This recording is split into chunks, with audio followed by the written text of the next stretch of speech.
We are very pleased to be here at Egerton University for this National Research Festival that is being co-hosted by National Research Fund, Egerton University and the County of Nakuru. This year is very unique due to the fact that we have come to the oldest institution of higher learning that is well known for agricultural sciences. And also the National Research Fund has been able to bring the farmers around so that they can be able to see the research that is going on and how we can be able to transfer the technology from the labs, from the fields, all the way to the farmers as well. The goal is really to bridge the gap on food insecurity in this country. We are looking at food production, food safety, food security, and food sovereignty. And also we'll be discussing about how we can enhance the nutritional value of our food. At the same time, we have exhibitors here that have been able to showcase their innovation, their research, and how they have been able to be commercialized. So as a State Department, I'm joined with my colleagues from other State Departments really to profile the importance of science, research, and innovation, and how it has been able to contribute in the sector of agriculture. And this is the spirit of better, if you like, the bottom-up economic transformative agenda. We are also looking at the Vision 2030, and we also would like to contribute into the Agenda 2063 of the Africa Union, and of course by extension looking at the global perspective of the SDGs. We would like to be more competitive. We are addressing challenges and we are offering solution to some of the areas, like for example the ASAL areas. We are bringing different type of animals at the same time to have a multidisciplinary, multi-institutional. We have various universities here, research institutions, and we are urging the collaboration, cooperation, and building synergies in addressing the challenges of the society. So it's very important as well, we are doing the socialization of science. The science that you are going to see here is how it has impact in the society. We are also discussing on the science communication so that we can be able to demystify the misconception of the science. The science should be able to be well understood by the society outside there. And this is exactly where we're here for the next 4 or 5 days here at Egerton University, and we are happy that you're all around. Iko maswali? Yes. Thank you so much. My name is Mike Shalo, working for TV57. So how is this 5-day research festival going to help the small scale farmers from the 70% producers of food production in Kenya adapt to climate change? Right. Thank you very much. A good question. I mean, that's why you'll see that we have exhibitors here that have shown their products. But at the same time, we have some little demonstration plots that the farmers who have come for this festival will be able to look exactly how they can be able to use climate smart agriculture practices, how they can be more effective and efficient in terms of utilization of resources, so that we can maximize productivity by having very little input, by having more of this efficiency. So in that way, the farmers are going to leave out of this place with more knowledge, so to speak. This is one. Secondly, there are farmers that are very successful. They are also around. These farmers will be able to explain to their colleagues some of the good practices that they have done on their farms. And I want to believe after the festival, the conversation will still continue and they will be visiting each other as well so that they can learn lessons and enhance the small-scale farming in this country.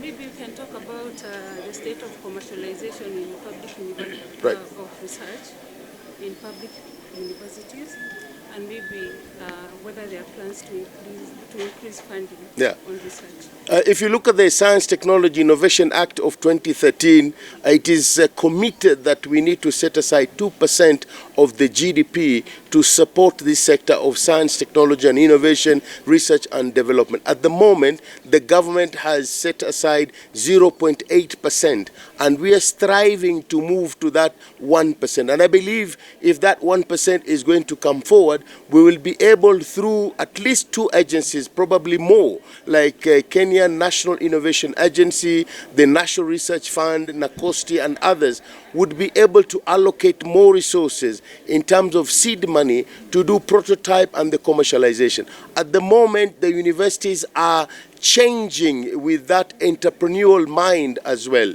We have set up an academy of the vice chancellors that are coming together. They are sharing their ideas. We are bringing Kenya intellectual property rights together with us as well. We are bringing KEBS as well. So all these government agencies will be able to enhance the commercialization of their products, because we are encouraging people to patent these ideas and prototype.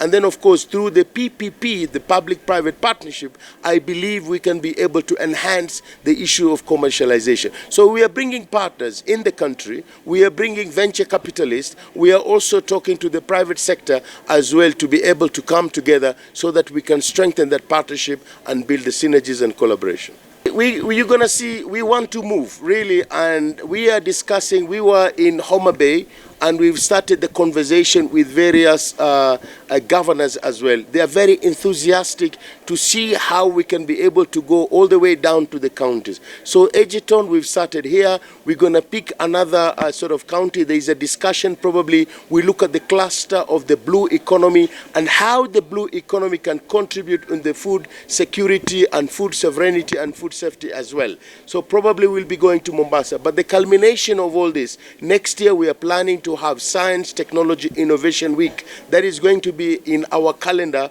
for each and every year, that we will bring everybody around the table, and this will be done in Nairobi.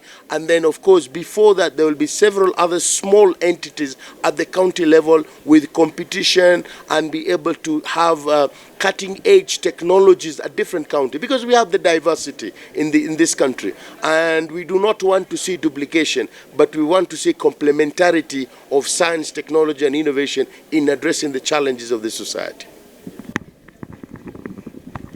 We have a farmer here.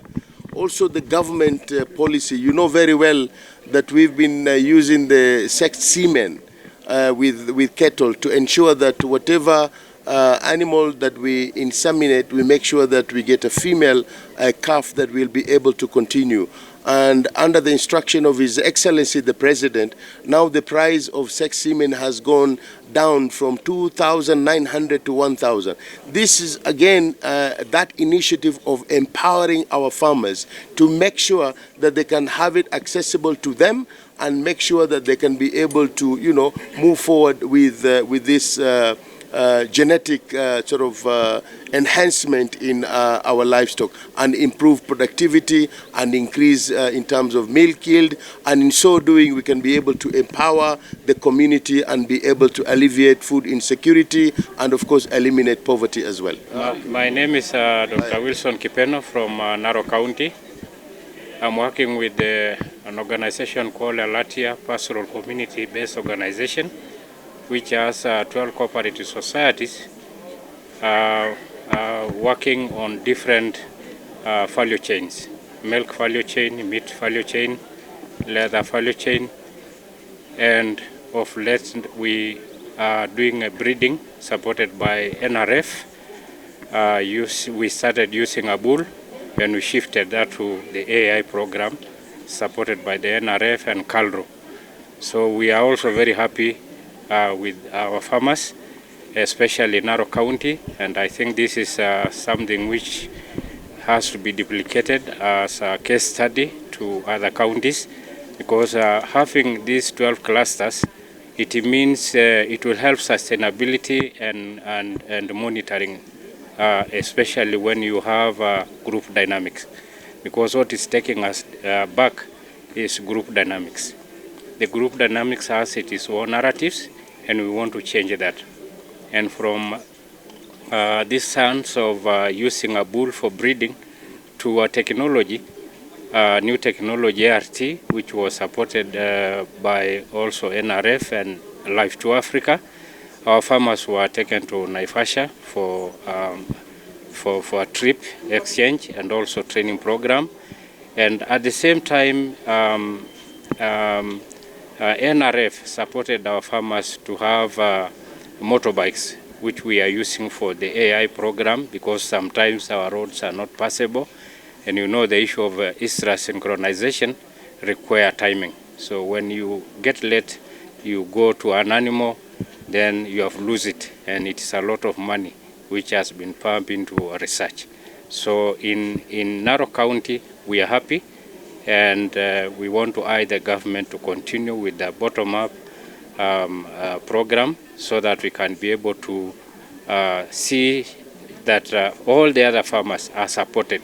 Because if we continue with the narrative of theory, then it means practical go down in terms of percentage. We need to be more practical in terms of research than theories.